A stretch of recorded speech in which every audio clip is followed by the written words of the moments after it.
right now. Watch this turn. Indicator left, down the slope. What a shot. What a shot, is it? Oh, would you believe that?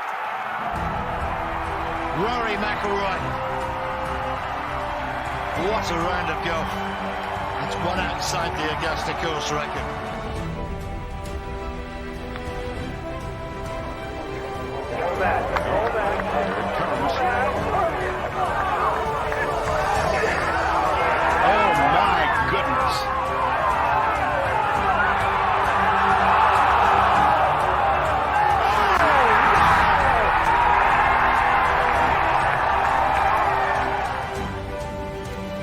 Oh my goodness. This is way more aggressive than I anticipated. Oh, man!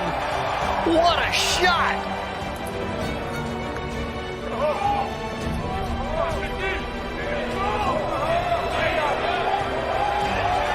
I'd say that's pretty good. Whoa!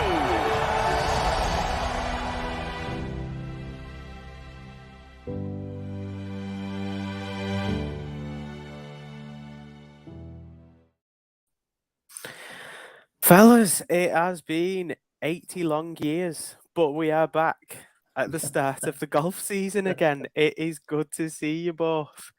How are we all doing? Mark, you can go. Go. Yeah, no, great, very excited. I've forgotten how good that introduction was and stuff. Like, yeah, still gives me goosebumps out of Tiger Woods' putt. And Yeah. I'm going to see it every week now for the next 26 weeks. Let's see if it works. Still does it. But like, yeah, so good to be back. Yeah, blood, sweat, and tears went into that video, so it's nice to see it acknowledged. God knows where we stand on the copyright front, but we'll ignore that. No one's watching anyway, so don't worry about it. Yeah, no, it's You may fine. get the Fly under the radar. Anyone who is new to the show, welcome to the Putting for Dough podcast. We will be running this weekly now that the golf season is back up and running again. I feel like we got to about sort of September time last year, and then obviously golf season starts winding down a little bit. Fatigue set in, and we've probably not been around since then. We've been doing little other things like the NFL season started, so obviously we've been covering that in dribs and drabs. Jack's been having a few moans on one of his shows as well, which has been an entertaining watch. I don't mind. A continuation, I feel, before the show went live as well tonight, but we'll cut that and we're back to the golf chat. Well, how are you feeling, Jack? Start of the new season, nice, exciting times ahead. Yes, mate, I am really excited. A little bit more than usual, actually. I don't normally like these first couple of events. I kind of mentioned this in our chat earlier. The golf season for me doesn't really start properly until we get to Phoenix. With the old tournament, like the old stands where they're all throwing beers and stuff onto the green. That's when the golf season sort of proper starts for me. But yeah, no, I've missed golf. It's where I make my dollar. It's where I make my bankroll. In DFS, it's been a frustrating winter with NFL DFS wise. I won't really go into that tonight, but it has been a bit frustrating with NFL. I actually had a really good end to the season with golf. I'd done really well at the President's Cup. So DFS wise, I mean, I thought I was going to get a takedown at one point, and had I not, I think I played KH Lee. If I'd not played KH Lee and played, it was another one of the Koreans, because the Koreans went nuts in the President's Cup. But I think it was Siwoo Kim. If I'd played Siwoo Kim, I would have took down like the tournament. But I still cashed really well. I can't complain. But yeah, I'm so excited to have golf back. It is my sport. So yeah, I'm looking forward to it, mate. Yeah, it's good, and I agree with you. These first few events, you sort of like get the taste of it again. But these aren't the events that we like to play, because there's some differences that we'll talk through tonight that you wouldn't normally come up against when the season gets back underway properly. But some of these first few events, they're a little bit gimmicky, high scoring, and a lot of it is lottery based. Whereas I think as the season sort of in a few weeks' time, February time, you start seeing a little bit more of the skill come out from players, I think, which is why you do so well at this, Jack. Like getting as many as you can over the cut line, which won't be relevant for us this week, but we'll talk through that as we do work through.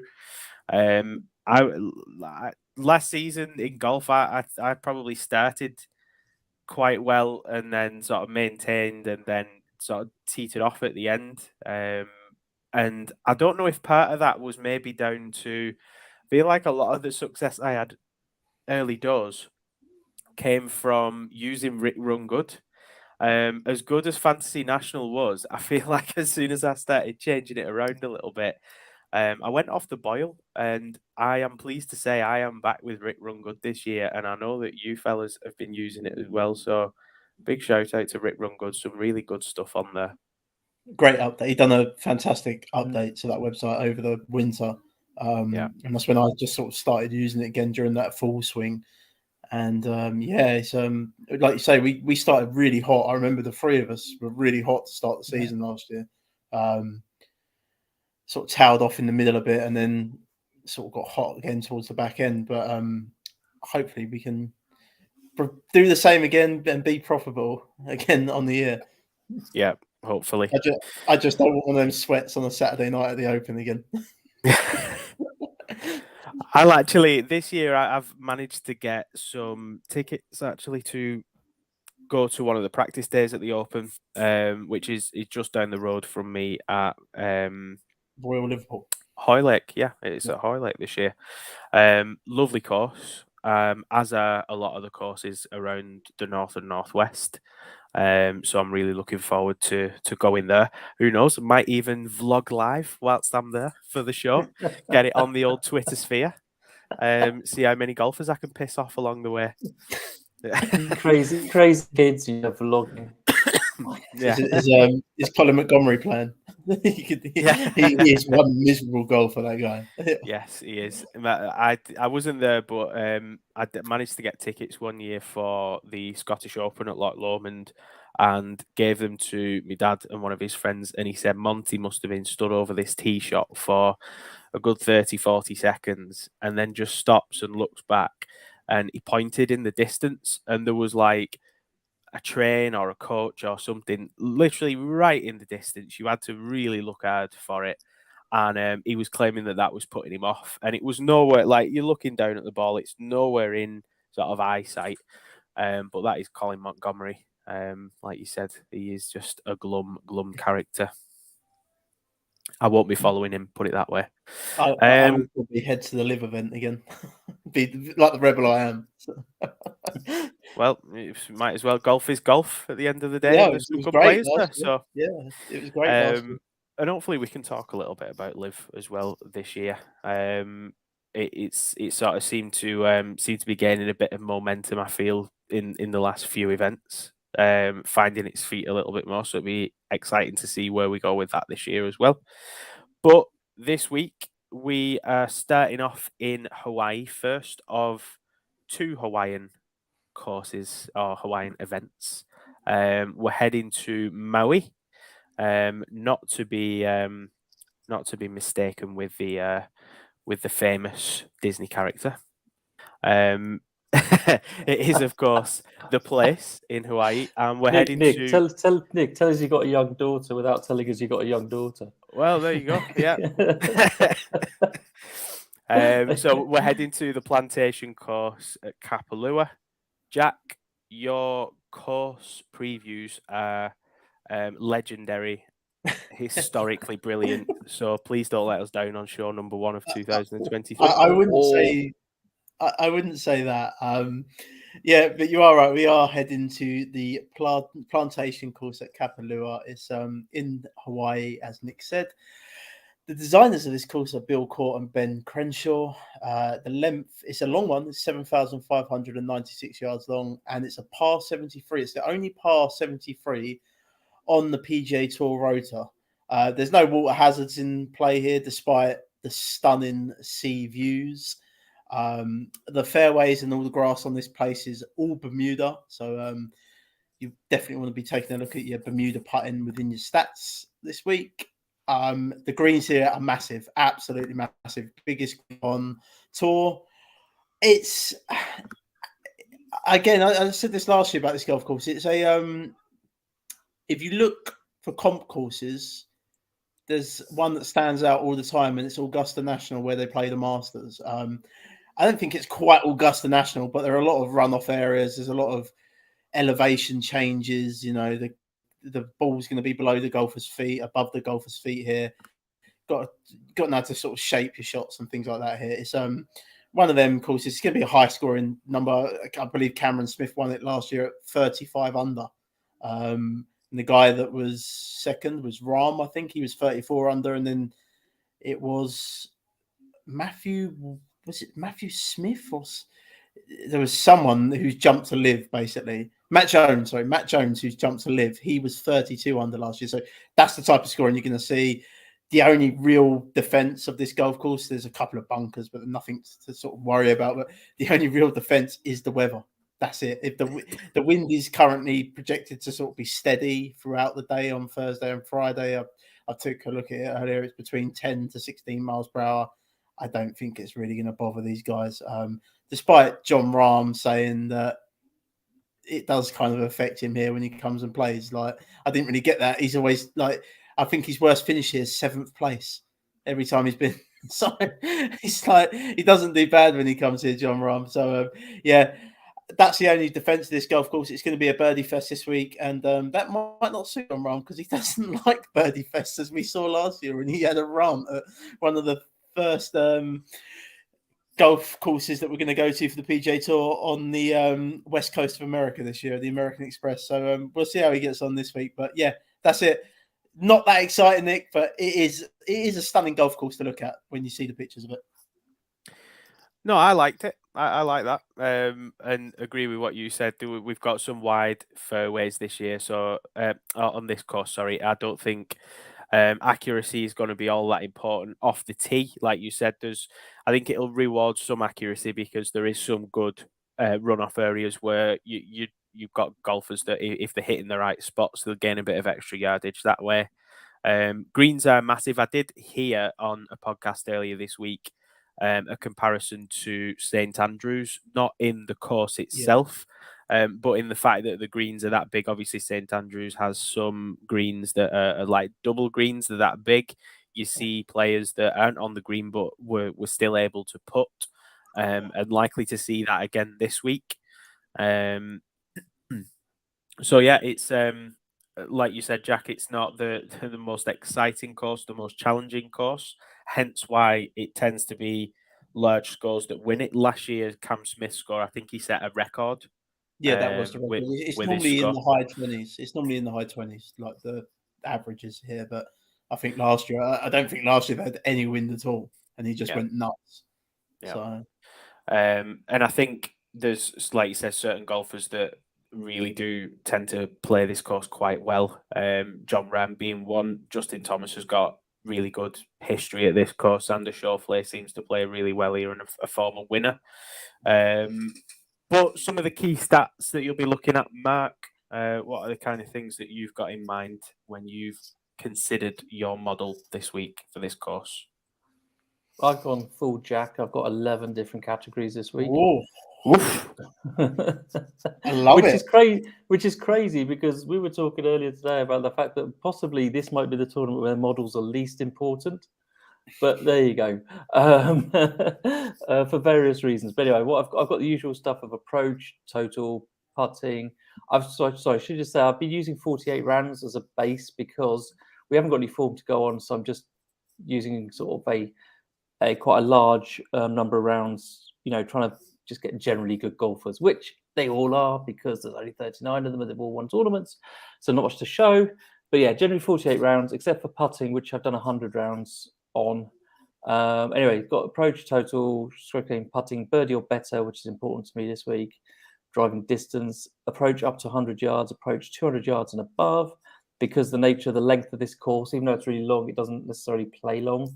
But approaches, apparently historically, approaches tend to be shorter or longer, not too much in between. The Bermuda grass putting, course history of here and Augusta, as already mentioned, and a bit of scoring on easy courses. That's 11 categories. Wow. Are you Jack in disguise? Jack, I'm intrigued to see how yours differs because that sounded like something you would normally come out with. It doesn't really differ, to be fair. I've got strokes gained on approach as my main sort of one to look at. We mentioned that early a lot last year, strokes gained approach, and sort of continued everywhere we went really with our builds. It's a key stat no matter what golf course you're going on, really.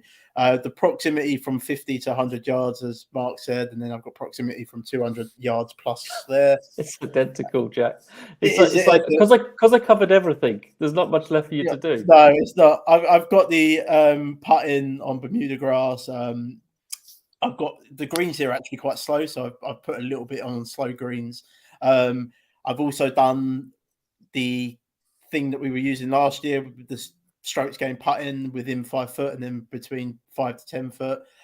I've got birdies are better gained, strokes gained total in easy scoring conditions, par 5 scoring, and then my comp courses are Kapalua, which is here, and Augusta National. I've got a little bit on those.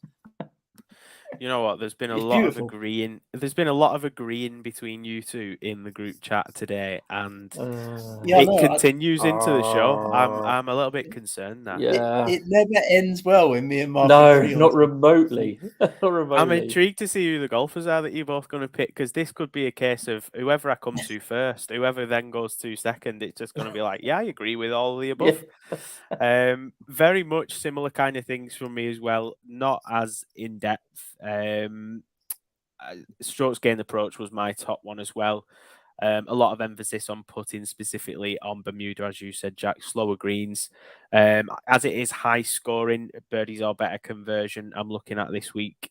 Strokes gained on par 5s, 5 of them at this course. So again, another big scoring stat there. I mentioned earlier driving accuracy not important, so I've gone with a bit of driving distance. I think some of the big boomers on this course who can take advantage of those runoff areas, you're literally going to be looking at a wedge to the green. And then the some of the proximity approaches that you've mentioned as well. So we're all quite similar. So I'm intrigued to see what this build ends up like. Let's have a look at some of the players this week. We'll go anything. Build, Nick, can I just... Yeah, go on. Sorry, I was just going to say, before we get into the build, so ever since my sort of sweat at the Open last year, I changed up a bit of my approach within my builds.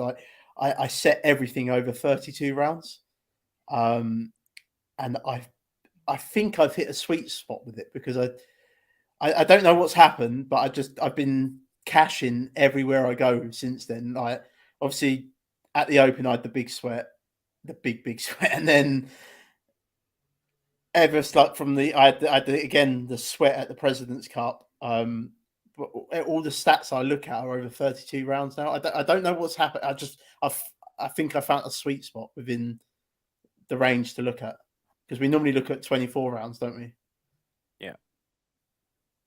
Yeah. Just thought I'd mention it. It's just something I found this worked. So, and it's worth mentioning as well because like I know you've looked at 48, Mark. I've looked at just 50 as a default. It's 50 or 24 when I normally look.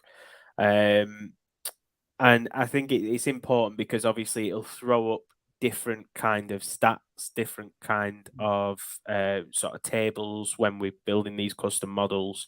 So if, as we go through these shows, obviously we're going to be doing this every week, when we talk about our model that we build and we talk about who's ranked where on strokes gained in approach, strokes gained in putting, whatever it might be, there might be some difference between us all because we do tend to use different measures when it comes to rounds nowadays. I think we all used to use something quite similar, but find what works. And if you cash in Jack, maybe I'll jump to 32 rounds as well, if that is the sweet spot.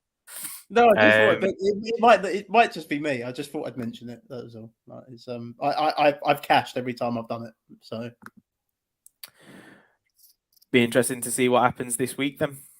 Yeah, it will. Now that you've mentioned it, so there now. Yeah. We'll break this into tiers. So what I would class as the other sort of premium range, anything above 9K. So Rory McIlroy, of course, has pulled out of this event, which means he's going to be playing a lot of golf in a short space of time. So the top priced golfer playable, as things stand, is Scotty Scheffler at 10,300, followed by John Rahm at 10,000. Everyone else then is below 10. So we've got JT, Patrick Cantlay, Xander Schauffele, Colin Morikawa, Tony Finau, who was on an absolute heater to end last season. And then we've got Matt Fitzpatrick rounding us off at 9,100. So I will come to you first, Jack. There must be someone that you've got your BD on in this range of golfers. So tell me about your preferences here. Well, there is, and I've already told you. I gave you my core the other day, and John Rahm's the first name on my core. He's going to be popular. Look, there's 39 golfers in this field this week. Most of these guys are going to be popular. I think John Rahm will be the chalk at the top. I don't really care. I'm going to eat the chalk. The course history here. Look, last year 2nd, the year before 7th, 2020 10th, 2019 8th, 2018 2nd. That was on debut as well in 2018. Clearly a place he loves. Plays well around Augusta National. We know that. Number one in this field with strokes gained putting.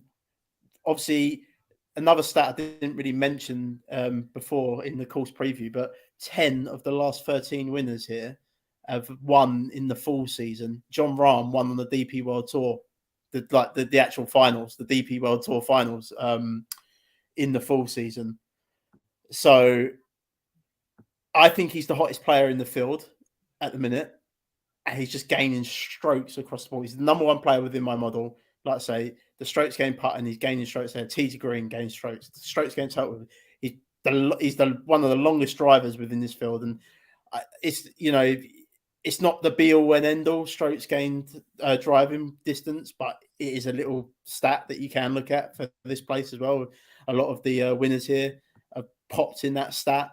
So yeah, he's my number one player. He's the number one in my 3-man core build. And yeah, I don't care. He's the chalk. I'm going to eat it. If the last few months have taught us anything, I think it is that you can quite safely play the chalk and still do quite well. But that is another sport. Mark, talk me through your favourite.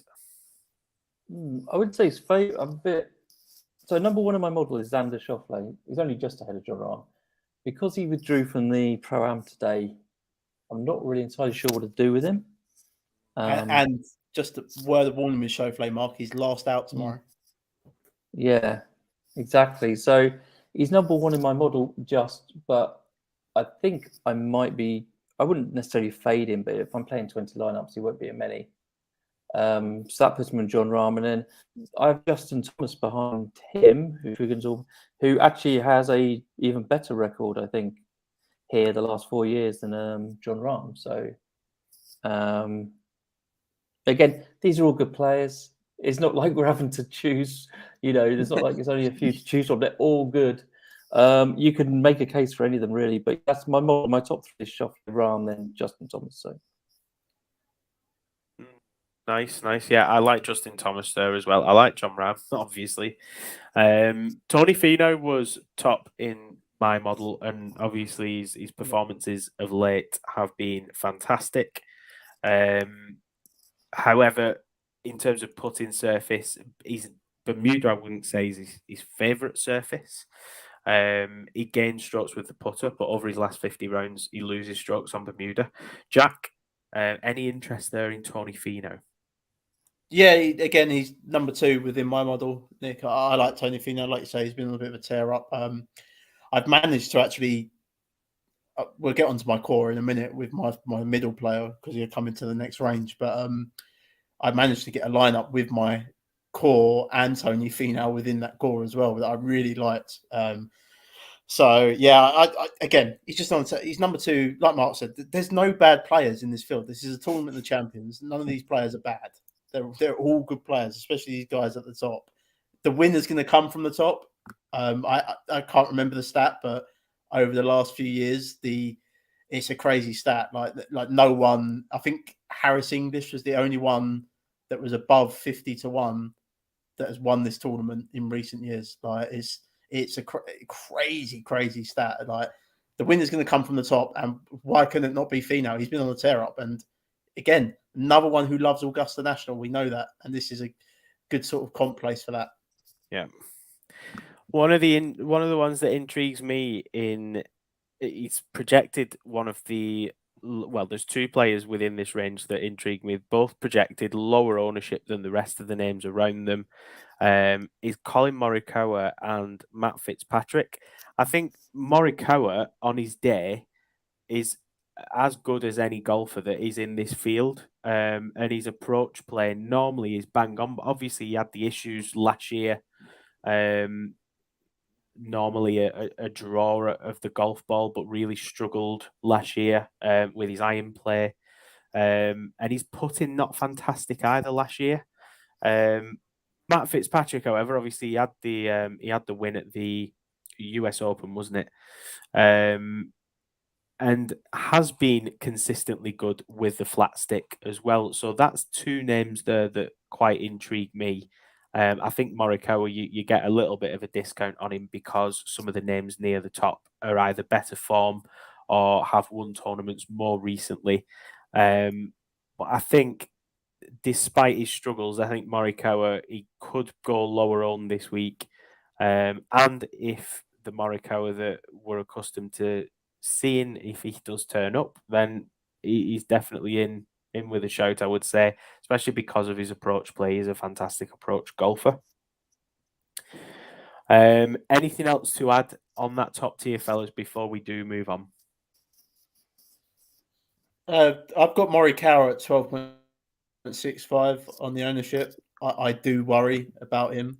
I mean, he had an okay end to the season. He had that 6th place finish, didn't he, at the Hero World Challenge, and then he was 15th for Mayakoba. Mayakoba actually is a live event now. That's the first live event of next year. So they've lost the rights to that, the PGA Tour on that one. But I don't know if I can play Morikawa just yet. So I think I need to see it a little bit more. And I would just rather, again, it's going to be eating chalk as such, but I think I'd rather just pay down $100 less and eat the chalk on Finau. Yeah. So for a comment, he has got the course history though here as well. 3 top 10 finishes in his last 3 years. So could be an interesting one, but I do tend to agree with you. You want to see it a little bit first in golf. I think the form, though it isn't like the be all and end all factor of it, as we've seen, someone can just come from absolutely nowhere and take the field down. But I think it does play a part when a player has struggles in a certain area of the game. Those struggles don't tend to go away overnight. Being someone who plays the game, a bad habit creeps in. It is something that is so difficult to iron back out again, as I'm sure you will agree, Jack. But you don't really have any bad habits, I'm sure, as a nice single handicap golfer. No, I have plenty, trust me. Just some vulgar language, I'm sure, with some of the tee shots is probably the only bad habit there.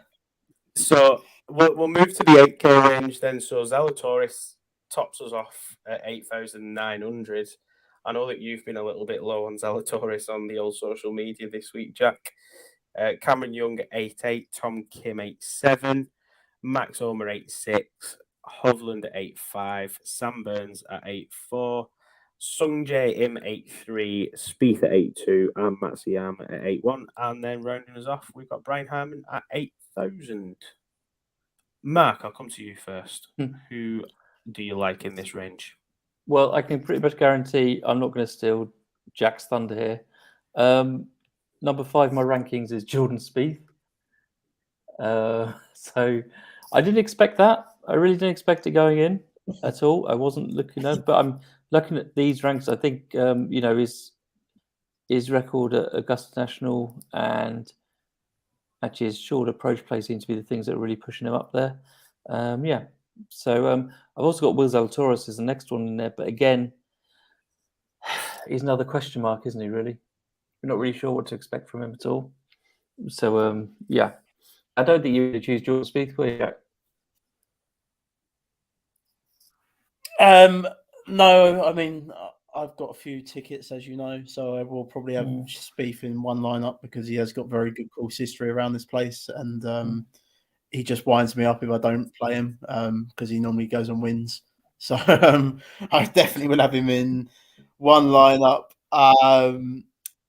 Back to Zalatoris, I can't play Zalatoris coming off of a back injury. And I know he's been off for about 4 months, I think. The last time we saw him, he won and then he got injured. I can't play him coming off of a back injury. There's one injury a golfer doesn't want, and that is a back injury. He's way too young to be getting injuries like that as well. And Nick, you are right. I did put out a few statements about him. I don't think he'll ever win a major. He just again, I said this last year. He reminds me of Sergio Garcia in that regard. Although Garcia did eventually win one, but he just, I don't know. There's something about him. The putting lets him down big time. Putting yips, and you got to be able to putt around this place. I haven't seen the guy for 4 months, and he has a back injury. No thanks. It's an easy fade for me. He will garner ownership as well because people will look at the name. Oh, it's Zalatoris at that price, and they'll click the name. This is casual players, more casual players that will do that, but they'll see the name, whack, and click it. It's a big, big fade for me. If he burns me, he burns me. Yeah, he's very, very low on my model this week. I can't even see his name, and I'm sort of like midway down here. But yeah, I agree, and I think we spoke about it last year as well. I mean, his putting stroke is something to behold. That will stop him winning a major, as is. It's painful to see. But I think it comes down to like a toughness thing as well with him. I think golfers, when you've been in that position a few times and fallen short of the mark, you sort of get that like lasting effect, I feel like. And it's like Sergio came close so many times. But obviously, this isn't a major, so he could well come out absolutely firing with a nice healthy back and win the thing this year. Jack, I know that there is a golfer in this range that you have been championing this week. So talk to me about Victor Hovland. I will, and his ownership's projecting to be high again. Again, I don't really care. I'm gonna eat the chalk at the top this week, and I'm going to get different when it gets down to the bottom. That's what I'm going to do this week with my lineups. But yeah, he's the middle of my core three. Victor Hovland. If you look what he's done back since the BMW PGA Championship, he was 5th there. I mean, because a lot of people just think, oh, he lets me down. Hovland, he was 5th there. All right, the Italian Open went great, 34th there. Zozo 5th, 21st at the CJ Cup, 10th at the Worldwide Technology Championship at Mayakoba. Back on the DP World Tour there, he's 23rd at the Dubai Championship, and then he won the Hero. I mentioned the stat earlier about guys that the 10 guys out of the 13 previous winners here had won in the fall. Victor Hovland, he won the last full swing event. So, there's no one more hotter than him. He's 6th in this field over the last 32 rounds as well on strokes gained in total. I think he's found something within his game. The one part of his game that lets him down is around the greens. That's not really going to be a factor here. I'll go back to what you said, Nick, about Kapalua being a bit like St Andrews with the greens, where they're in size, they're massive. Look what Victor Hovland done at St Andrews. I love him this week. He's a great iron player. The weakness won't come into effect this week, and he's in hot form. He's the middle of my core three.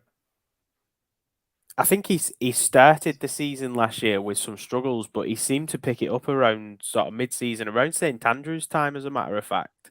Yeah. And obviously went out in that last group with Rory McIlroy, so was right in the mix on the final day. Fell off a little bit, but I think some of that was probably down to nerves of the situation, the magnitude of being in that Open in the last group with Rory, massive crowd behind Rory, and I think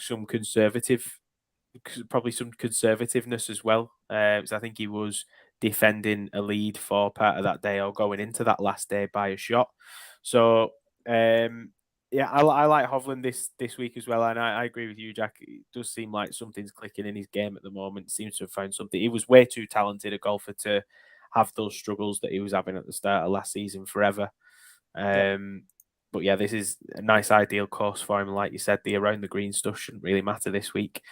Sungjae Im is popping in my model, and I hate that because I've been burned by him quite a few times last season. However, no cut, so that won't be a problem.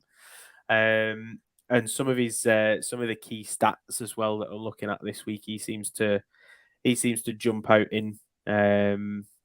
But yeah, other than that, I like the guys that you've both mentioned. In all honesty, in this range, I'm quite happy with what we've gone through there.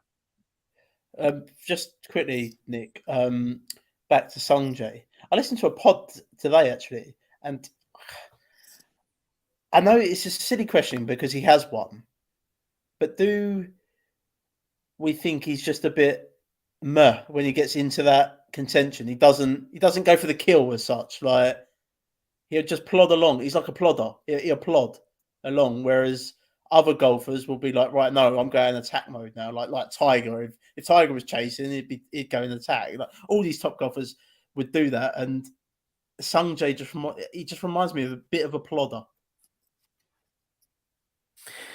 It's an interesting point. Like you said, he's obviously won on the tour, but there's a string of top 10 finishes, top 20 finishes to his name without that sort of like that killer instinct. That I guess he could be someone that retires with a couple of tour. Well, I'll say a couple. It could be a few tour wins across years, but it might maybe just one of them golfers that sort of hangs around the top 10, top 20, never really quite gets over the line.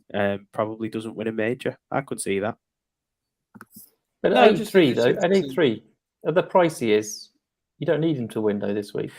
You don't, in fairness. And the fact that there is no cut, I think, definitely plays into his hands as well, his advantage. And I think the kind of golfer that he is, I think the course does suit. The course definitely suits. He's got good course history. He was fifth. He's been 5th and 8th here. I just don't think he can win a high scoring event like this at like 30 under if it got to it, personally, because he plods. It's a really weird thing to say, but David, there, thoughts on Sam Burns? Mark? He's 11th in my rankings. So 11th, yeah, he's 11th in my rankings. Yeah, he's going to be in lineup. He's definitely making my lineups. He hasn't really stood out in anything for me, particularly. Putting on Bermuda is pretty good. Yeah, his nickname. Nickname. I should hope so because his nickname is Bermuda Burns. He only wins. To be fair, when he won, what event did he win last year? Was it the Valspar? That was like 27 under. He won that, so we know he can go low. But if you look at his scores and stuff, he's been very up and down though. Yeah, it's literally all or nothing. It seems like he had the win at Valspar, second at Zurich, he had the first at Charles Schwab, he won the President's Cup.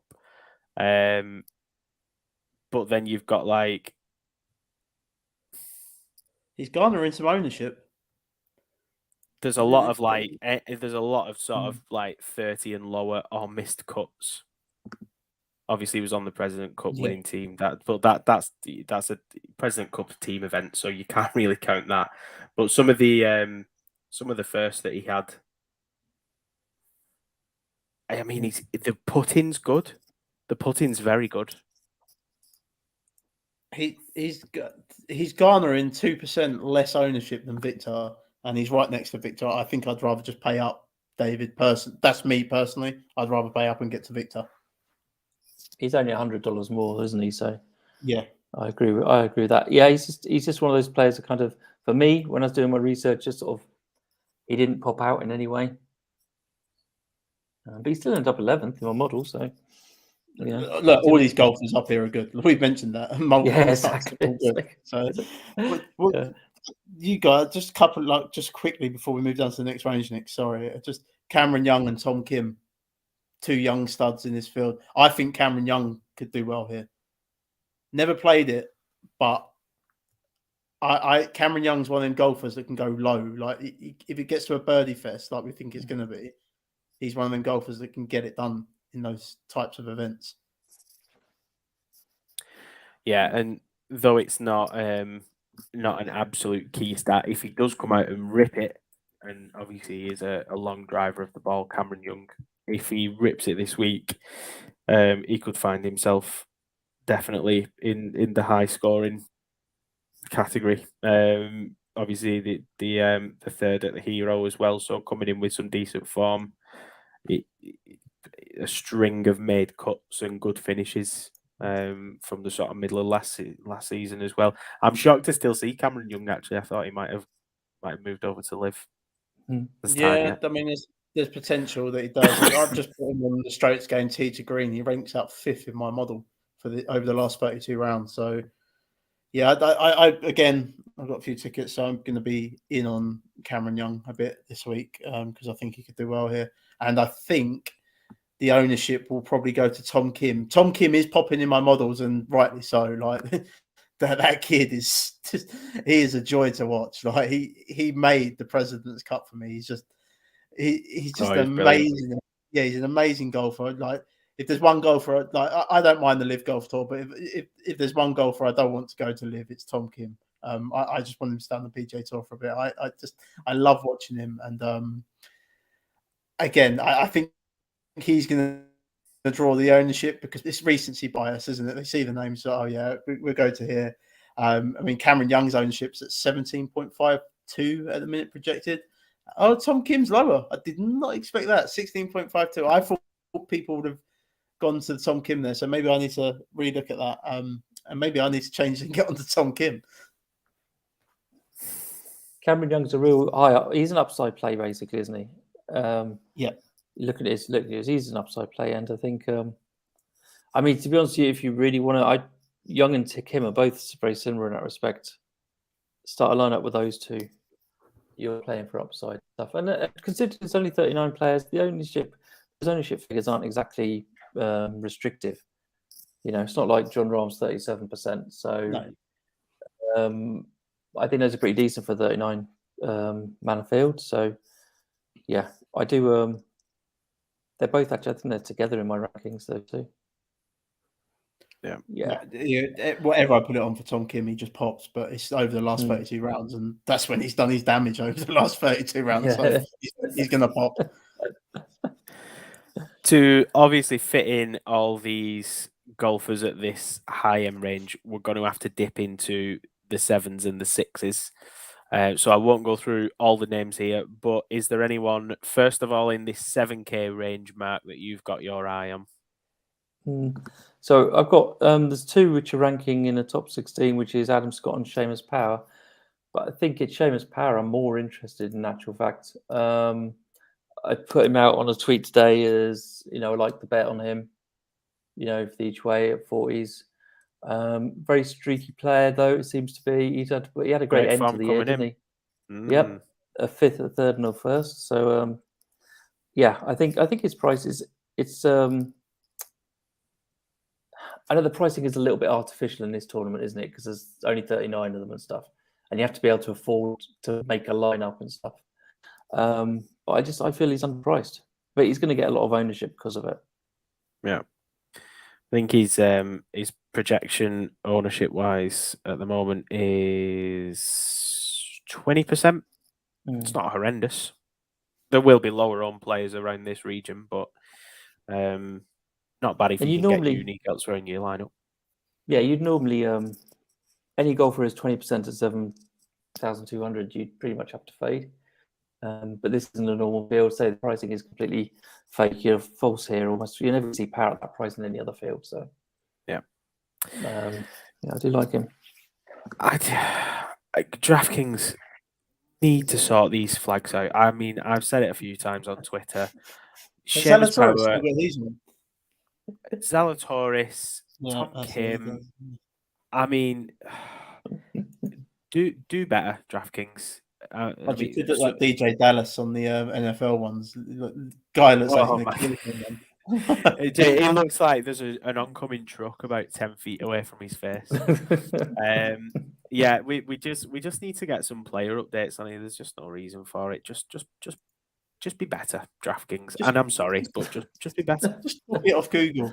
Bit of Yeah. copyright. No one cares. Just nick it. Just do exactly what we did on the intro. Just go and find it out there and just throw it on. Who cares?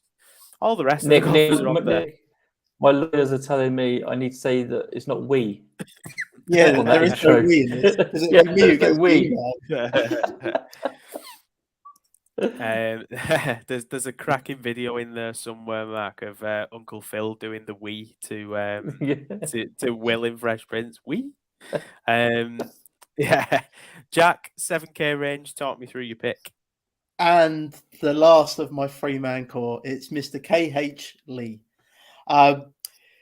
This guy's not really going to pop. If you look into models, he's not. He's kind of like middle of the pack. It doesn't really do anything spectacular. But what I like about KH Lee is that he has won 2 events at very, very high scoring scores. He won that Byron Nelson twice, back to back, at over 30 under.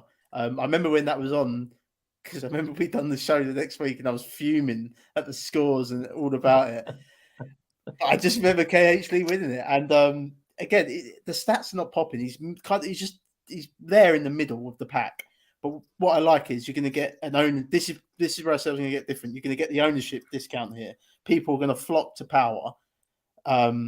People are going to flock to Fagala, Wise, Bradley, Scott. All of those above him there.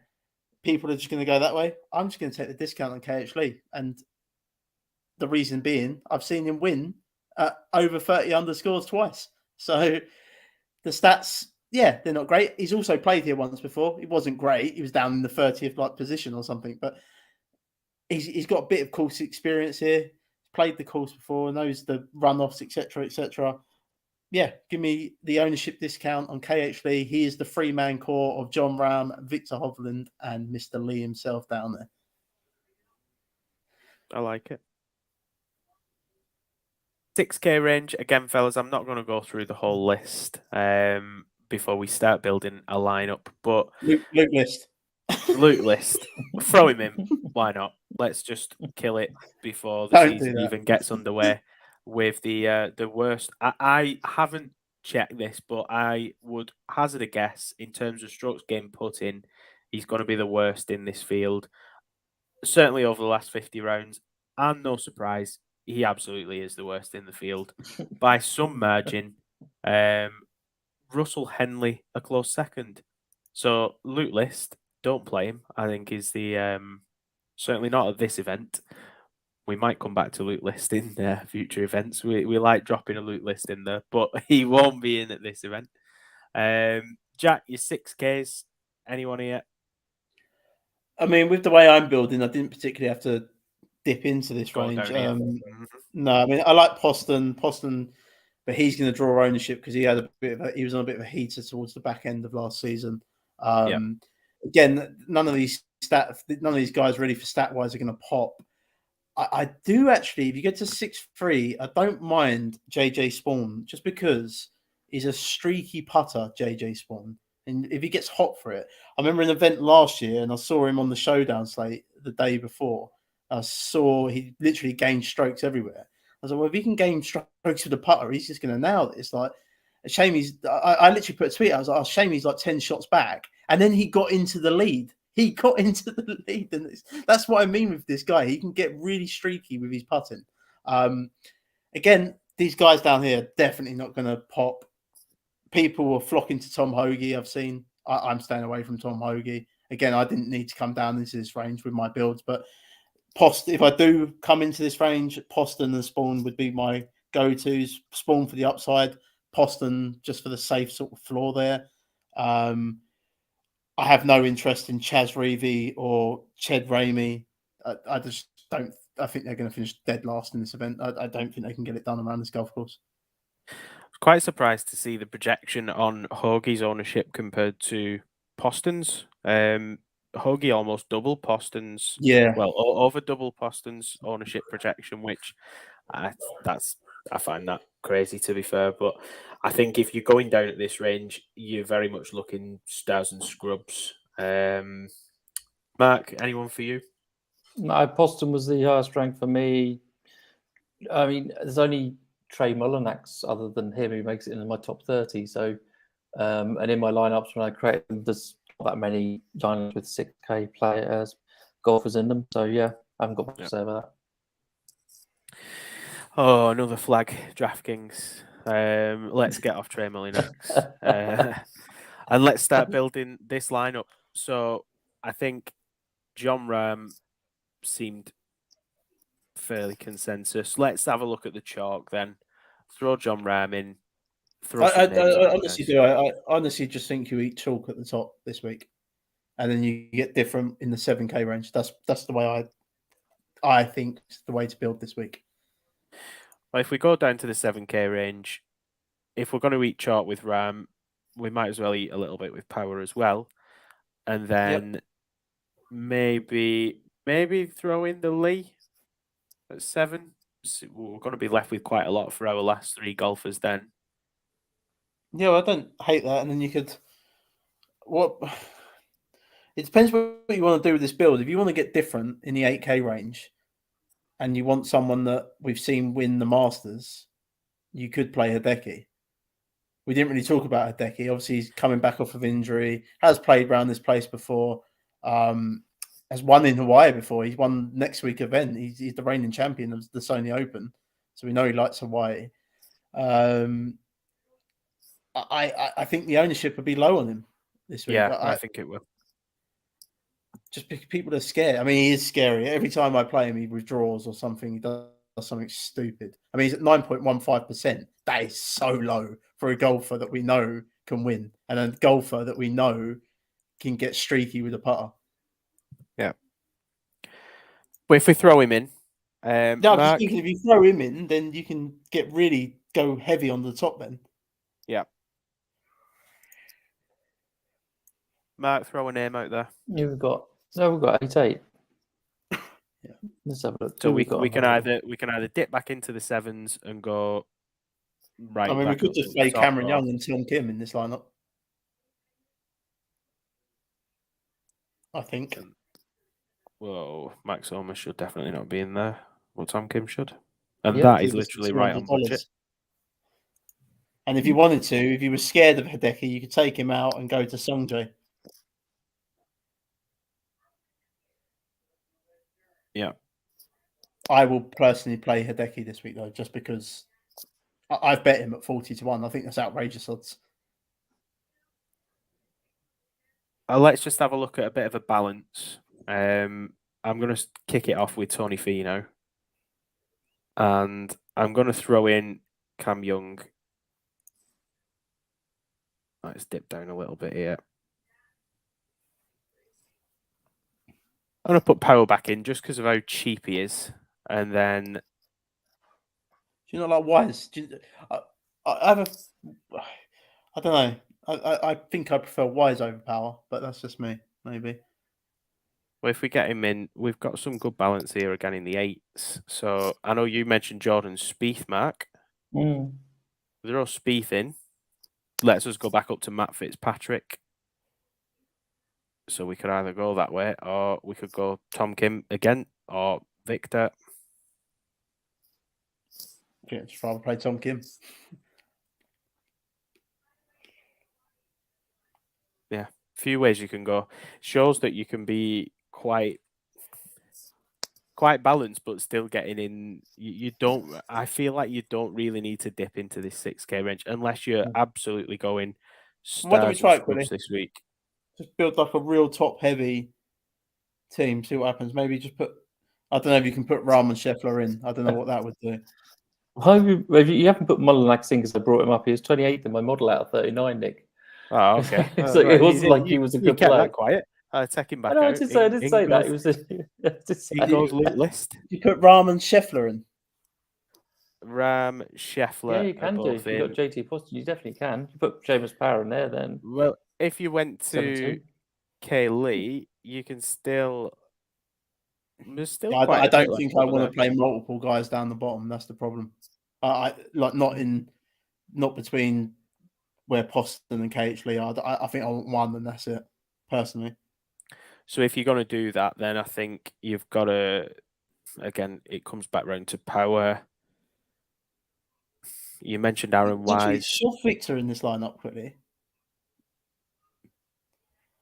and then that You- leaves you 7-1. I've got 7-1 left. Yeah. So you could, if you wanted to, I suppose you could stick Poston in. I'd be more inclined to.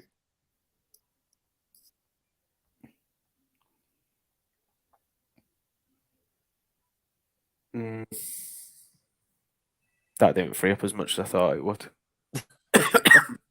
Stick. So this is the lineup I've got so far, right? Victor, KH Lee, Rahm, Scheffler. Stick Poston in that lineup. And then that leaves you with 7-4, and that gets you up to Aaron Wise. Or you can go for your Seamus Power call.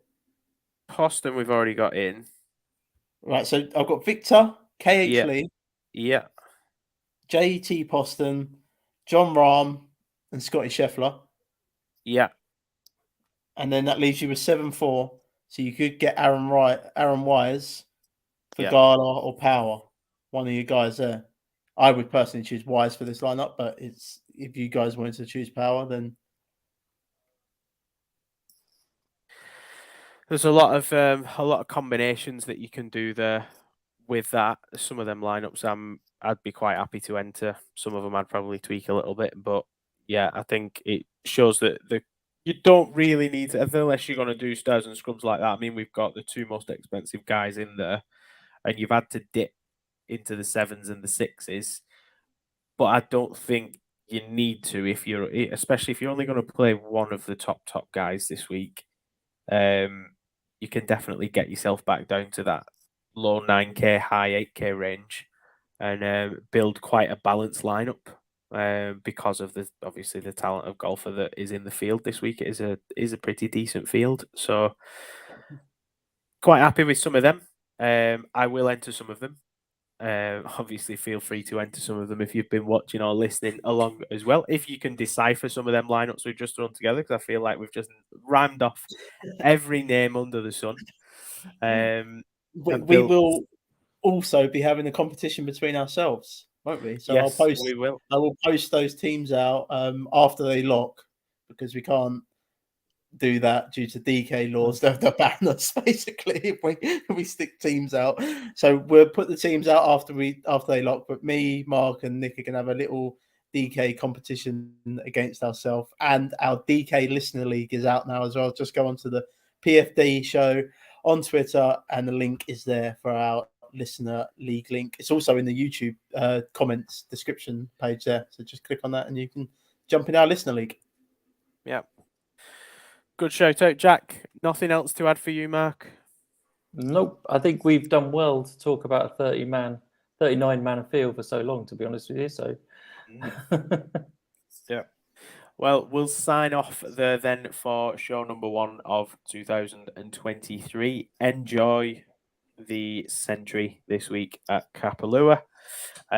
We'll be back with you again next week, as always, driving for show and putting for dough. And we will hopefully see you on Tuesday next week, all being well.